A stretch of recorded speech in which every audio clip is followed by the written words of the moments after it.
This is a film showing some of the sights to see during a road trip around the North Island of New Zealand. The North Island is the smaller of the two main islands that make up New Zealand. It's the world's 14th largest island. It has a population of about 4 million, or 77% of New Zealand's population. Although the island is small, it does take time to drive around it as the roads are mostly narrow and windy, which makes passing difficult. Unless otherwise posted, the national speed limit is 100 kilometers per hour or 62 miles per hour, and you are expected to drive at that speed to prevent tailbacks on the narrow and windy roads. In total, the trip around the North Island covered some 2,700 kilometers or 1,677 miles. As we flew into Auckland, it was the first place that we visited in New Zealand. Auckland, with a population of some 1.5 million, is New Zealand's largest city. It's 3 times more populous than Wellington, the next largest city. Surprisingly, Auckland is home to the largest Polynesian population in the world. The Auckland Central Business District, or CBD, is the city center. Unfortunately, it has the grubby, gritty feeling of a decaying North American city center during the 1970s.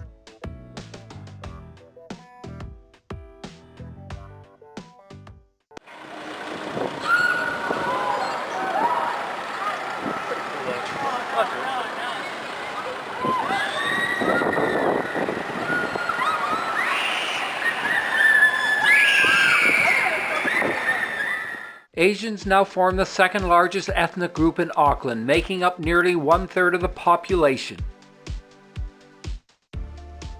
Leaving the bustle of Auckland, we drove north to the small coastal town of Tutukaka, where our diving trip to the Poor Knights Islands would depart from. The narrow roads, roadwork, and volume of traffic makes for a long drive to Tutukaka, but there are interesting sights along the way to make up for it.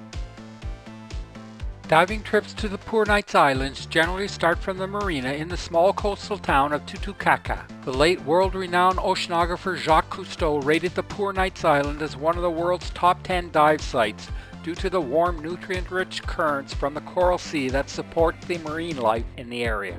After signing out any required diving equipment, we set sail for the Poor Knights Islands, which lay 2.5 hours away from Tutukaka across a rough sea. 2 large islands and many smaller islets make up the group of islands that are called the Poor Knights Islands. The name was given to them by Captain James Cook in November 1769, although the rationale is not entirely clear. Some say their outline on the horizon resembles the effigy of a knight lying down, or alternatively, the outline resembles the Poor Knight's pudding, a bread-based dish popular in England at the time. Once at the Poor Knights, we wasted no time entering the water for what would be our first of 7 dives over 2 days. There was already another boat at the middle arch, but they were just finishing up their dive while others on the boat were kayaking.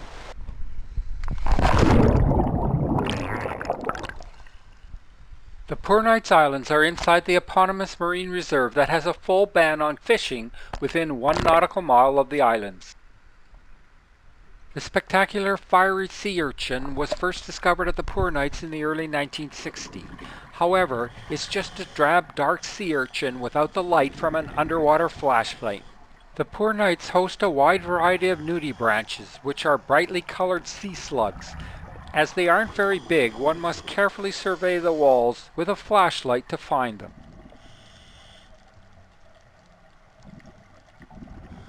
We started our dive by heading down to Bernie's Cave with its wide opening.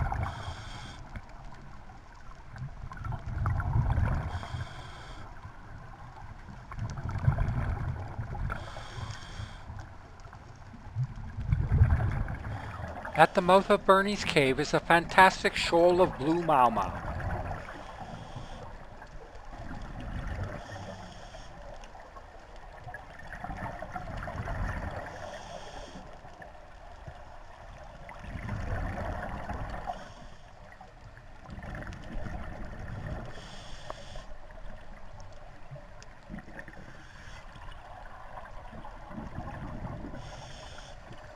Someone has placed a small concrete frog at the back of the cave.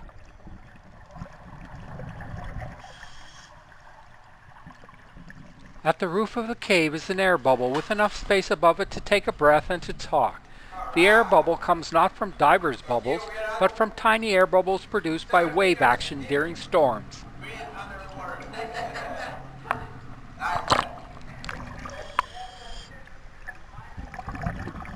It was great to exit Bernie's Cave through the shoal of Blue Mau. The water temperature was about 21 degrees centigrade or 70 degrees Fahrenheit, so a 7mm or quarter-inch wetsuit is worn by divers, whilst the dive masters wore dry suits. While the water isn't balmy compared to the Caribbean Sea, it is warmer than that off the coast of most of New Zealand due to a warm current that comes south from the Coral Sea off Australia. This warm current also brings a range of subtropical marine life not typical of cold New Zealand waters. Outside of the cave, we continue our dive along the arch wall. Fortunately, the yellow moray eel is shy despite its ferocious appearance.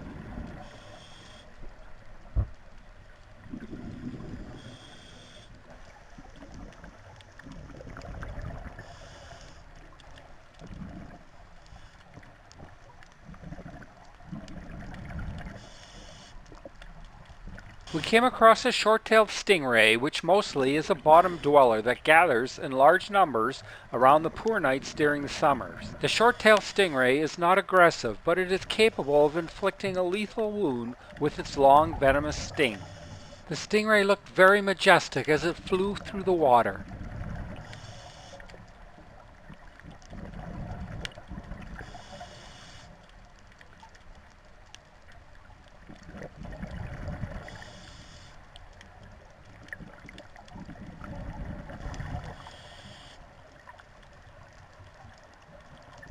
We passed over a top of a banded sea snake that was hiding in a crevice.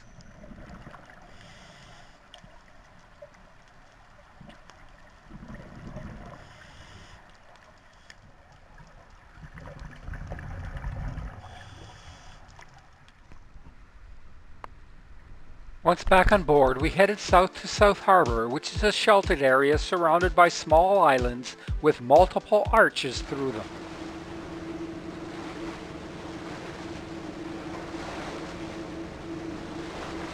Entering South Harbour, we sailed our boat through several of the impressive arches, including the huge Southern Arch, which is the largest arch in the Southern Hemisphere.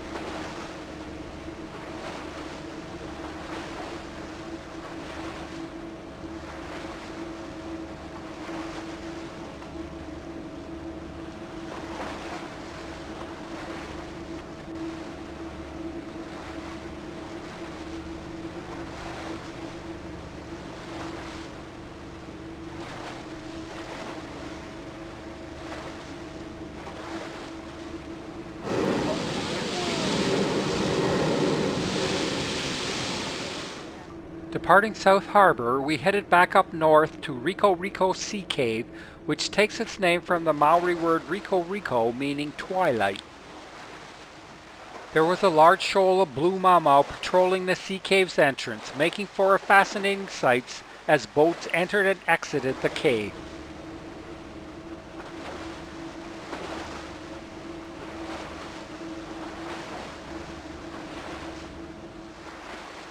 The Rico Sea Cave is the largest sea cave in the world by volume.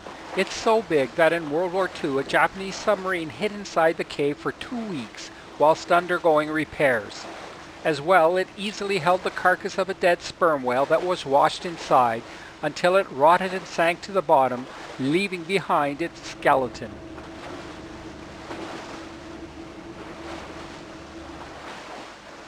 There is plant life inside the cave, including ferns hanging from the ceiling that only receive light for photosynthesis from sunlight coming in the entrance and bouncing off the water's surface up to the roof.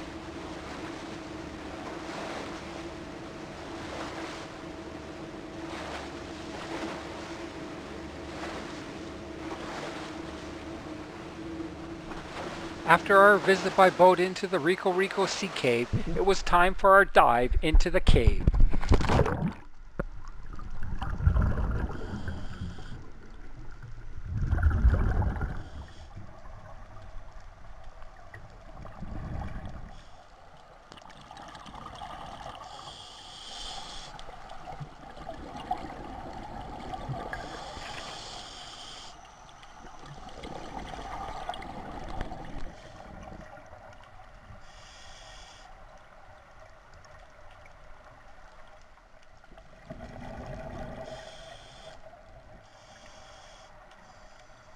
In the back of the Rico Rico cave, we came across the sperm whale jaw bones from the carcass of the dead sperm whale that was washed inside. Then it was time to exit the cave and return to the boat. Back on board, we had lunch and then made another dive, which ended up in a small cave. Looking south, in the distance we could see a storm coming our way. Once back on board, the storm arrived from the south and the dark skies opened up, pounding us with torrential rain. The crew debated about whether to stay overnight or to return to Tutukaka and come back in the morning. Fortunately, we stayed.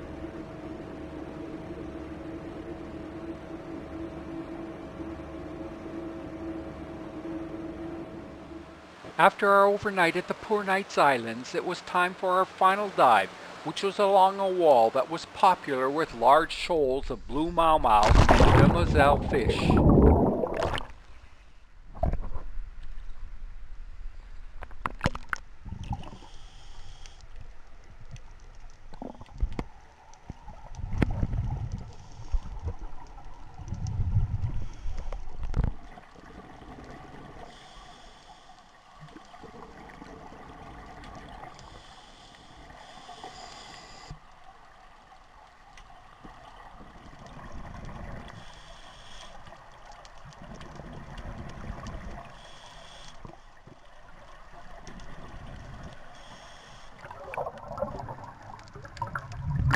The dive's highlight was seeing a large shoal of demoiselle fish rising up from the depths underneath us and then swim along the wall with us.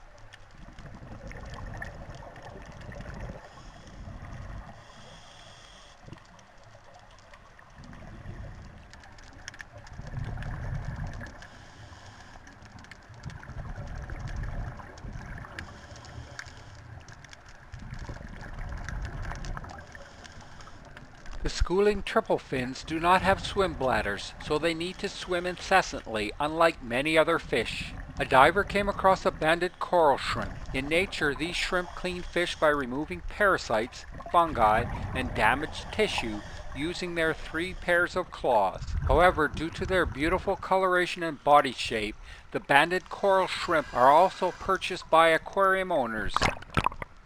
With our 7th and final dive over, we departed the Poor Knights Islands for the 2.5-hour trip back to Tutukaka. Our 7 dives at the Poor Knights had shown us what can happen when a marine area is effectively preserved.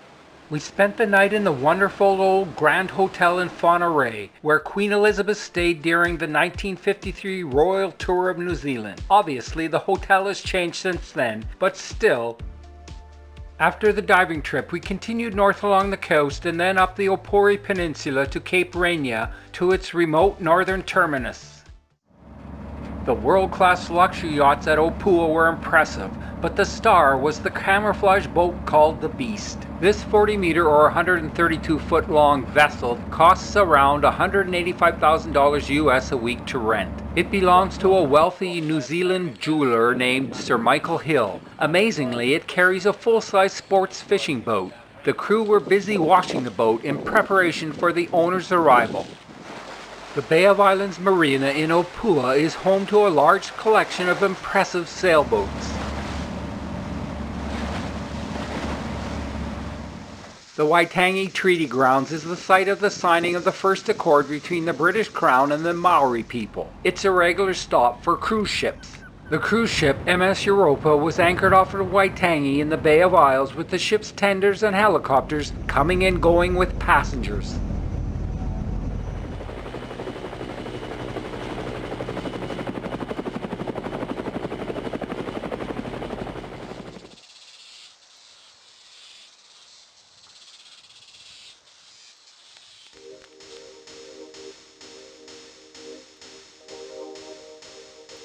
Driving up the Opori Peninsula towards Cape Reinga, the landscape changed to a more desolate and windswept one. Finally, at the northern tip of the Opori Peninsula, we arrived at the remote Cape Reinga lighthouse. Originally, Cape Reinga was an island formed by a marine volcano, but eventually it was joined to the mainland by a massive accumulation of sand drifting north. The Cape Reinga Lighthouse was built in 1941 with a beacon that flashes every 12 seconds and can be seen for 19 nautical miles or 35 kilometers. The lighthouse is now fully automated.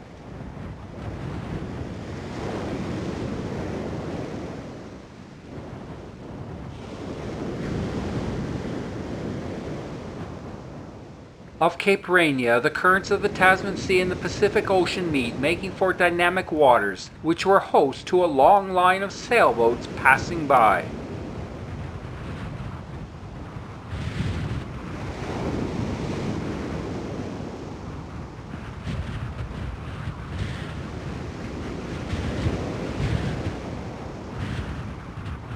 There were only a few people at the Cape to witness sundown, and fortunately most left after the sun set, leaving the Cape to us. The decision to remain overnight at Cape Reinga produced the highlight of the trip, which was being able to witness the stunning sight of the Milky Way rising up into the sky.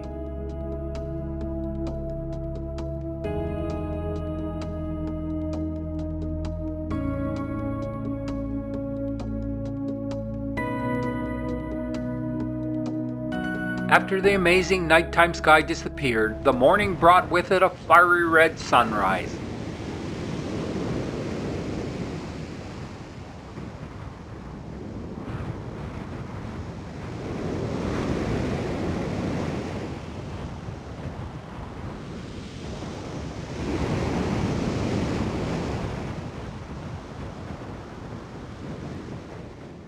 From Cape Reinga, it was a long drive south to the geothermal area of Rotorua. Unfortunately, this required another crossing of Auckland with its traffic. Sheep measles is passed via dog's feces to sheep and back again via sheep meat, so dogs must be treated to break the cycle. The lack of traffic on the drive back south from Cape Reinga made for a comfortable ride with lots of opportunities to stop and survey the countryside.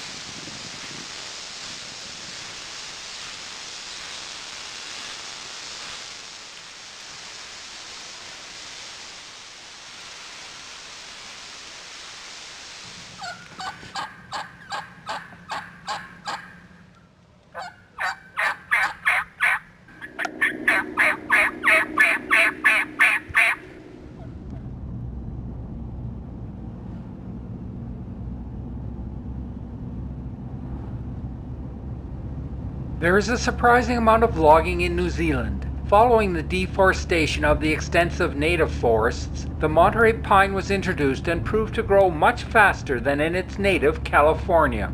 Nearing Omapuri, huge coastal sand dunes came into view.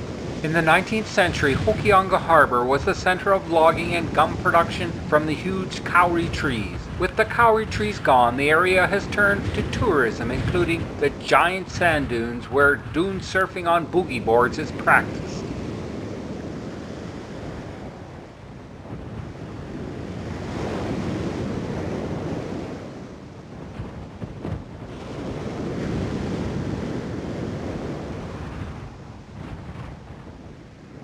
Leaving the coast, we drove through the Waipua Kauri Forest, which is home to Tane Mahuta, also called God of the Forest by the Maori.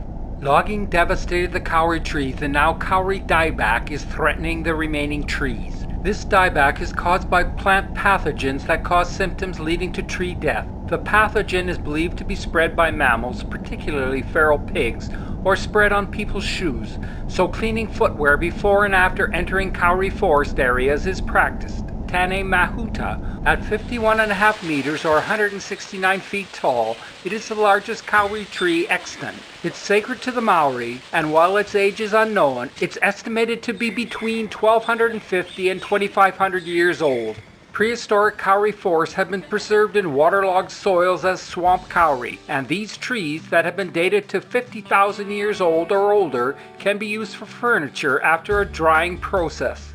Matamata is a small town that leverages its connection to the nearby Hobbiton movie set. A highlight in the town is the Matamata Information Center, built in the style of Hobbiton. The Hobbiton movie set is a significant location used for the Lord of the Rings film and the Hobbit film trilogies. It is situated on a family-run farm 10 kilometers or about 6 miles southwest of Matamata and is a tourist destination for fans of J.R.R. Tolkien. The livestock ranch has some 1,300 sheep and 300 Angus beef cattle that are raised for mutton, wool, and beef. Guided tours of the movie set sites started in 2002 and are offered on a regular basis.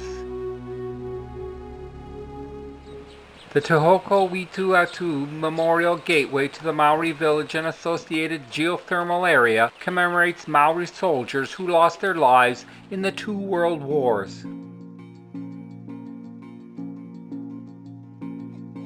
Te Puia was formerly called the New Zealand Maori Arts and Crafts Institute. It aims to prevent the loss of traditional Maori arts. The area includes the geothermal valley, Maori cultural experiences, and of course, the Maori Arts and Crafts Institute.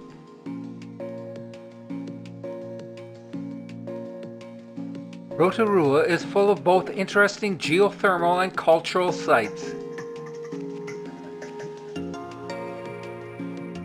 Kauri Park in central Rotorua was awash in beautiful flowers that played host to the white butterflies, which are an invasive species that arrived in country in the 1920s and have become an agricultural pest.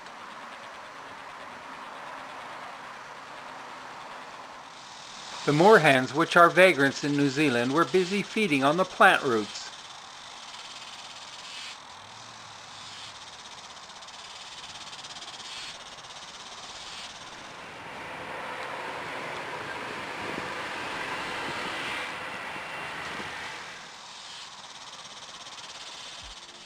From Rotorua, we made the long, slow drive south to New Zealand's capital city of Wellington, with some interesting stops along the way.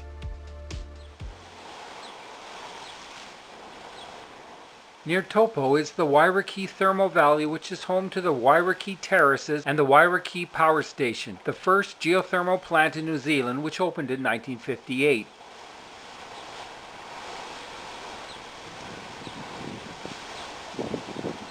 There is now some loss of steam generation due to the decades-long drawdown on the thermal fields. Napier is a port city of 66,000 people located on Hawke's Bay. It is a popular tourist city due to its unique concentration of beautiful 1930s Art Deco architecture. Surprisingly, the wonderful collection of Art Deco buildings is due to the city largely being razed in the 1931 Hawke's Bay earthquake. The center of the city was rebuilt over a remarkably short period of just 2 years in the Art Deco style popular at the time. Napier and the area of South Beach, Miami, Florida are considered to be the 2 best preserved Art Deco towns extant.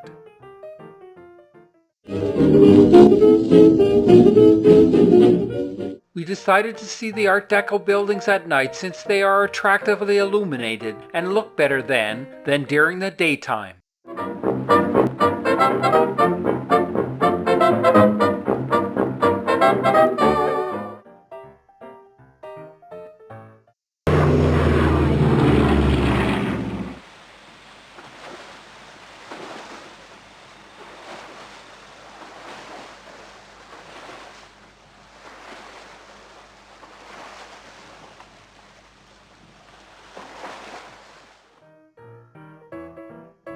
The Temperance and General Mutual Life Assurance Society building is topped with a dome and a small clock tower. It has become a Napier icon and one of the most photographed buildings in the country. Baltimore, oh baby, that step has got a rhythm that's hard. When they start playing, then they start swaying like an old seesaw. When you start stepping about, get up and shout, hey, now first you count the beat.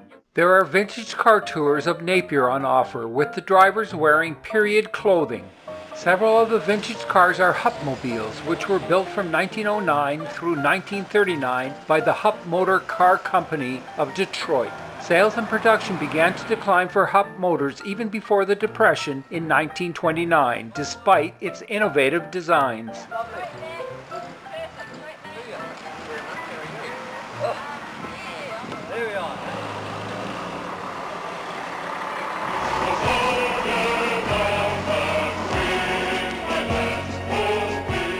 The Second Boer War in South Africa started in October 1899 and was expected to be over by Christmas. However, the war ground on for years, dragging in citizen soldiers from all over the British Empire. The Central Business District has many interesting works of arts and heritage buildings to discover, so it's worthwhile to walk about and see what you stumble across.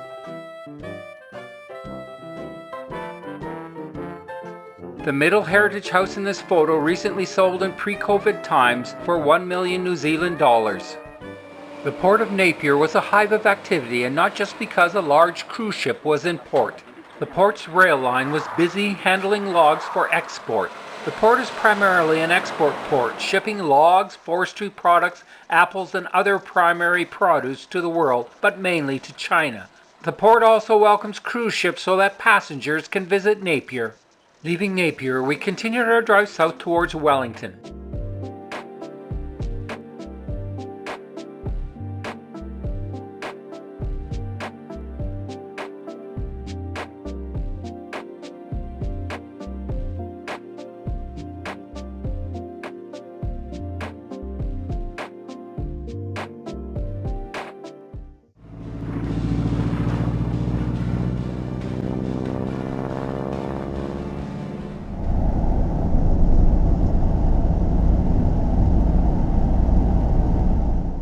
At Masterton, which is about an hour and a half north of Wellington, is the Hood Aerodrome, which is the home of the vintage aviator company owned by Sir Peter Jackson, the film director of The Lord of the Rings. The company specializes in building faithful reproduction of World War I aircraft.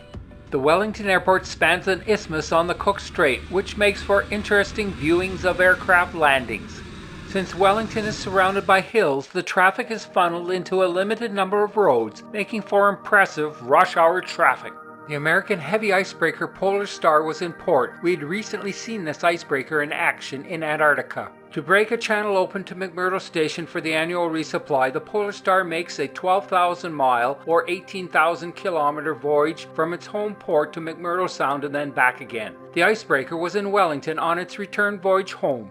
Wellington, with a metro population of 440,000, is the capital city of New Zealand, so there are lots of beautiful old government buildings to see, especially when they are illuminated at night. The Wellington train station, completed in 1937, is a gem. The interior and entranceway are clad in granite and marble, making the public spaces very attractive. Exiting the station hall to catch a train, the train platforms are of a simple utilitarian design.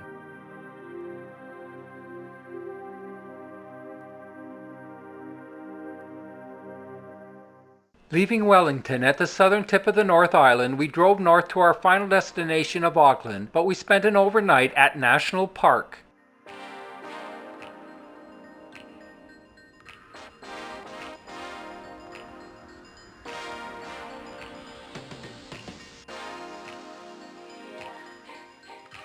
The view at the Perikino Lookout is impressive, as is the ridge road that leads down into the valley.